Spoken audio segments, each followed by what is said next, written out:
చంద్రబాబు గారు మరొక్కసారి తన పాలనా మార్కునైతే ప్రవేశపెడుతున్నారు. గత 5 ఏళ్లలో ఏదైతే రాష్ట్రంలో పాలనా వ్యవస్థ గాడి తప్పిందో, ప్రతి వ్యవస్థ కూడా ఏదైతే నిర్వీర్యం అయిపోయిందో దానిని తిరిగి గాడిలో పెడుతూ, గతంలో తెలుసు చంద్రబాబు గారు 95 సీఎం అంటే మనందరికీ చాలా మందికి ఐడియా ఉంటుంది. ఇప్పట్లో పెద్దవాళ్ళందరూ కూడా, యువకులకి తెలియకపోయినా పెద్దవాళ్ళకి తెలుసు. 95 నాటి సీఎంను చూస్తారు అని చంద్రబాబు గారు పదే పదే అన్నారు. అంటే ఆ రోజులో ఆయన ఎంత స్ట్రిక్ట్గా ఉండేవారు, పాలన మీద ఎంత అవగాహన ఉండేది, అలాగే అధికారుల్ని ప్రజలకు సమస్యలకు ఏ విధంగా బాధ్యులు చేశారనేది మనకు తెలుసు. వాస్తవానికి చంద్రబాబు గారు వచ్చిన తరువాతే ప్రజల వద్దకు ప్రభుత్వం అనే ఒక నానుడైతే రావడం జరిగింది. అప్పటి వరకు అధికారుల చుట్టూ ప్రజలు తిరగటమే తప్ప అధికారులు ఎప్పుడూ ప్రజల వద్దకు వెళ్ళిన పరిస్థితి లేదు. బట్ చంద్రబాబు గారు ముఖ్యమంత్రి అయిన తర్వాత అధికారులే ప్రజల వద్దకు వెళ్ళారు. దాన్నే ప్రజల వద్దకు పాలన అంటాం.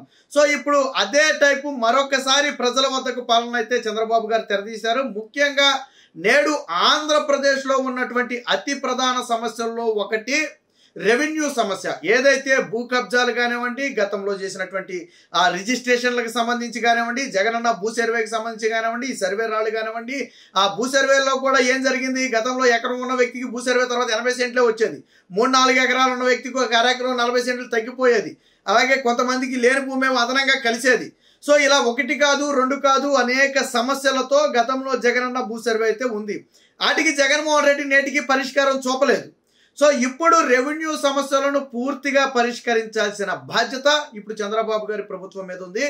దానికోసం గతంలో కూడా మనం పెద్దిరెడ్డి వ్యవహారం అప్పుడు చూసాం. మదనపల్లి సబ్ కలెక్టర్ ఆఫీస్ తగలబడిన తర్వాత ఆ పెద్దిరెడ్డి మీద ఫిర్యాదు చేయడానికి మొదటి రోజు 700 మంది, రెండో రోజు 1400 మంది, మూడో రోజు మరొక 800 మంది, సుమారుగా 2500 మందికి పైగా పెద్దిరెడ్డి రామచంద్రారెడ్డి మీద ఫిర్యాదు చేశారు భూ కబ్జాలకు సంబంధించి. సో ఒక్క పెద్దిరెడ్డి మీదే ఇన్ని ఫిర్యాదులు ఉంటే రాష్ట్రం మొత్తంలో వైసీపీ నేతల మీద ఎన్ని ఫిర్యాదులు ఉండాలి, ఎంతమంది వైసీపీ నేతల బాధితులు ఉండాలి?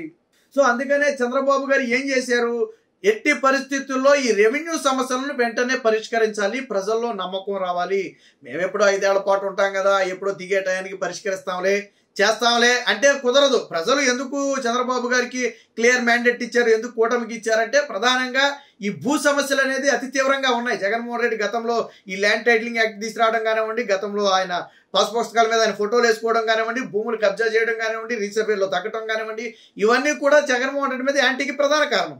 సో కాబట్టి ఇప్పుడు కూటమి ప్రభుత్వం మీద ఉన్న తక్షణ కర్తవ్యం వాళ్ళందరికీ న్యాయం చేయాలి. అందుకనే 45 రోజుల పాటు ప్రతి గ్రామంలో కూడా వినతులు స్వీకరించి మిగిలిన 45 రోజుల్లో పరిష్కారం, అంటే మొత్తంగా 90 రోజుల్లో 3 నెలల్లో ఈ పూర్తి సమస్య వినటం, సమస్యను పరిష్కరించడం రెండూ కూడా జరగాలని చెప్పి చంద్రబాబు గారు అయితే నిర్ణయించడం జరిగింది. దీనికి సంబంధించి ఆల్రెడీ విధి విధానాలు కూడా ఖరారు చేయడం, రెవెన్యూ శాఖ మంత్రి అనగాని సత్యప్రసాద్ గారు కూడా దీని మీద ఎప్పటికీ అధికారులకు చాలా స్పష్టమైన ఆదేశాలు అయితే ఇవ్వడం జరిగింది.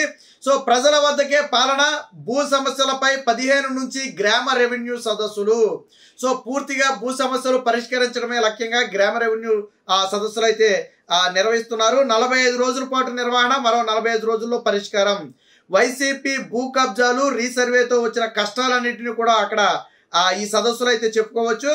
ప్రజల నుంచి మొత్తం 5 కేటగిరీల్లో ఈ పిటిషన్లు స్వీకరించాలని చెప్పి ఒక నిర్ణయానికి అయితే రావడం జరిగింది. ఇక ఆర్టీజీఎస్ పరిధిలో ఒక ప్రత్యేక పర్యవేక్షణ విభాగాన్ని, అంటే ఈ రెవెన్యూ సంస్థలకు సంబంధించి ఎంటైర్ రాష్ట్ర వ్యాప్తంగా వస్తున్నటువంటి సమస్యలు కానివ్వండి, వాటి పరిష్కార తీరు కానివ్వండి, ఎన్ని సమస్యలు వచ్చాయి, ఎన్ని సమస్యలు పరిష్కరించబడినాయి, ఎన్ని సమస్యలు హోల్డ్లో ఉన్నాయి, ఆ సమస్యలు ఎందుకు హోల్డ్ అయ్యాయి, ఇలాంటి అన్నీ కూడా అనునిత్యం పరిశీలించడం కోసం ఆర్టీజీఎస్ గతంలో చంద్రబాబు గారు తీసుకొచ్చింది. సో ఈ ఆర్టీజీఎస్ రియల్ టైం గవర్నెన్స్ అంటాం మనం. సో ఈ ఆర్టీజీఎస్ పరిధిలో ఒక ప్రత్యేక పర్యవేక్షణ విభాగాన్ని కేవలం ఈ భూమి సమస్యలకు సంబంధించి ఏర్పాటు చేయాలని ఒక నిర్ణయం తీసుకోవడం అనేది చాలా మంచి నిర్ణయం. ఎందుకంటే ఏదో చెప్పారు, అధికారులకి చెప్పారు, వాళ్ళు ఏదో చేసుకుంటూ వెళ్ళిపోతున్నారంటే కుదరదు. ప్రభుత్వం మంచి నిర్ణయమే తీసుకుంది, బట్ అధికారులు కూడా దానికి సహకరించి పని చేయాలి. అదే సమయంలో ప్రజల సమస్యలు కూడా పరిష్కరించబడాలి. రియల్ టైం గవర్నెన్స్ లో ఒక పర్యవేక్షణ విభాగం ఉంటే, ఫర్ ఎగ్జాంపుల్ పలానా పశ్చిమ గోదావరిలో ఒక 1000 సమస్యలు వచ్చాయి, అందులో 500 సమస్యలే పరిష్కారం అయ్యాయి, మిగతా 500 సమస్యలు ఎందుకు పరిష్కారం కాలేదు, వాటికి ఉన్నటువంటి సమస్యలు ఏంటి, అవి ఎప్పుడు పరిష్కారం అవుతాయి. సో ఇలాగా ఒక వ్యవస్థ అనేది ఉంటే ఖచ్చితంగా దాన్ని అయితే మానిటర్ చేయడం కుదురుతుంది. ఖచ్చితంగా కూడా ఇది కీలకమైంది. ఇక ఇందులో ఎవరెవరు పాల్గొంటారు అనే దానికి సంబంధించి కూడా ఒక వార్త అయితే రావడం జరిగింది. గ్రామ సదస్సులో తహసీల్దారు, రెవెన్యూ ఇన్స్పెక్టర్, గ్రామ రెవెన్యూ అధికారి అంటే విఆర్ఓ అంటాం కదా మనం. సో మండల సర్వేరు, దేవాదాయ వర్క్ శాఖ ప్రతినిధులు, రిజిస్ట్రేషన్ శాఖ అధికారి, అటవీ శాఖ అధికారి పాల్గొంటారు. సున్నితమైన భూ సమస్యలపై సదస్సులు నిర్వహిస్తున్నందున కార్యక్రమం పూర్తయ్యే వరకు పోలీసులతో భద్రత కల్పిస్తారు. సో ఇక్కడ చూడండి, చాలా అంటే ఎంత ముందు చూపుతో ఈ సదస్సులను ఏర్పాటు చేశారంటే తహసీల్దారు, విఆర్ఓ, రెవెన్యూ ఇన్స్పెక్టర్ వీళ్ళంతా కూడా కీలకమైన అధికారులు. అది రెవెన్యూ శాఖకు సంబంధించి. ఇదే సమయంలో దేవాదాయ వర్క్ భూములకు సంబంధించిన ప్రతినిధులతో పాటు రిజిస్ట్రేషన్ శాఖకు చెందిన అధికారి, అటవీ శాఖ అధికారి కూడా అక్కడ ఉంటారు. సో అంటే మీ భూములకు సంబంధించి అటు దేవాదాయ శాఖతో కానీ వర్క్ భూములతో సంబంధించి కానీ అటవీ శాఖకు సంబంధించి కానీ మీకేదైనా సమస్యలు ఉండుంటే, మీ సర్వేకు సంబంధించి పక్కన ఏదన్నా హద్దులు ఉండటమో లేదా ఇంకోటో ఉంటుంటే వాళ్ళు కూడా అక్కడే ఉంటారు కాబట్టి తక్షణ పరిష్కారానికి కుదురుతుంది. ఫర్ ఎగ్జాంపుల్ ఈ భూమి అటవీ భూమి అంటున్నారండి, కాదు నా భూమి అన్నారు అనుకోండి, అటవీ శాఖ అధికారి అక్కడే ఉంటాడు. అది అవునా కాదా అనేది అవసరమైతే రికార్డ్స్ పరిశీలించి చెప్పటము, సర్వేలు అక్కడే ఉంటారు. అవసరమైతే 1-2 రోజులు కొత్తలేసి అది ఉందా లేదా అనేది చెప్పటము, ఇలాంటివన్నీ కూడా జరుగుతాయి. అందుకనే సర్వేని కూడా ఇందులో ఇంక్లూడ్ చేయడం జరిగింది. అంటే ఒక రకంగా ఏంటంటే ఇది సెన్సిటివ్ ఇష్యూ కాబట్టి కొంత పోలీస్ బందోబస్తు కూడా కల్పిస్తున్నారు. ఇదే సమయంలో ఏంటంటే కొద్ది భావోద్వేగాలు కూడా రావచ్చు. ఎందుకంటే భూ సమస్యలు పరిష్కారం కాక ఇబ్బంది పడుతున్న వాళ్ళు కొంచెం మనోవేదనకు గురవచ్చు, భావోద్వేగానికి కూడా లోనవచ్చు. సో కాబట్టి ఖచ్చితంగా పోలీసులు బందోబస్తు ఉండటం అనేది మంచి విషయం. సో దానికి సంబంధించి అయితే తీసుకోవడం జరిగింది. ఇక ఇదే సమయంలో మరొక వార్త కూడా వచ్చింది, ప్రజల వద్దకు ప్రభుత్వం. సో అసలు చంద్రబాబు గారి మార్కు పాలన అంటే ఇదే, ప్రజల వద్దకు ప్రభుత్వం. నాటి వైకాపా పాలనలోని భూదందాలపై 16 నుంచి వచ్చే నెల 30 వరకు ఫిర్యాదుల స్వీకరణ. ప్రతి జిల్లాకు ఒక స్పెషల్ ఆఫీసర్గా సీనియర్ ఐఏఎస్ అధికారి. ప్రతి ఫిర్యాదుకు పరిష్కారాన్ని చూపుతాం. మంత్రి అనగాని సత్యప్రసాద్ వెల్లడి.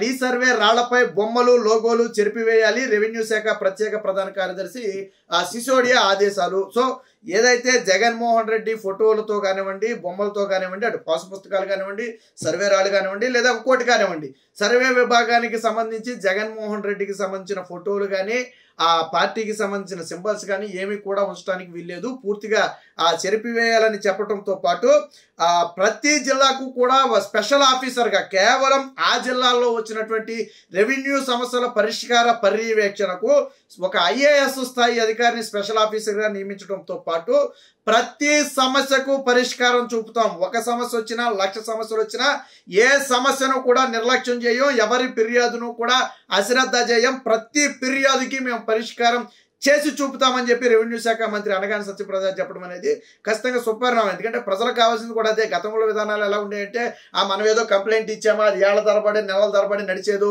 ఆ అధికారి వస్తే వచ్చేవాళ్ళు, లేకపోతే చూసేవాడు కాదు. అడిగితే అసలు మా ఫిర్యాదు మీద ఏం చర్యలు తీసుకున్నారని అడిగితే సమాధానం చెప్పే దిక్కుండేది కదా గతంలో. సో ఇప్పుడు వ్యవస్థ మొత్తం కూడా మారింది. ప్రతి అధికారి కూడా ప్రజలకు జవాబుదారీగా ఉంటాడు.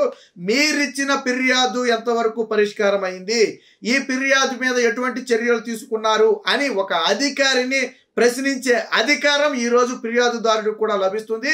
అధికారులు కూడా ఖచ్చితంగా సమాధానం చెప్పి తీరాల్సిన బాధ్యత వాళ్ళ మీద ఉంది. ఈ విధంగా కూటమి ప్రభుత్వం చర్యలు తీసుకోవడం అనేది ఖచ్చితంగా సుపరిణామం. మొత్తంగా రెవెన్యూ సమస్యల పరిష్కారానికి అలాగే ప్రజల వద్దకే పాలన అందించడానికి చంద్రబాబు గారి ప్రభుత్వం అయితే ఒక సంచలనాత్మక నిర్ణయాన్ని అయితే తీసుకుందని చెప్పొచ్చు.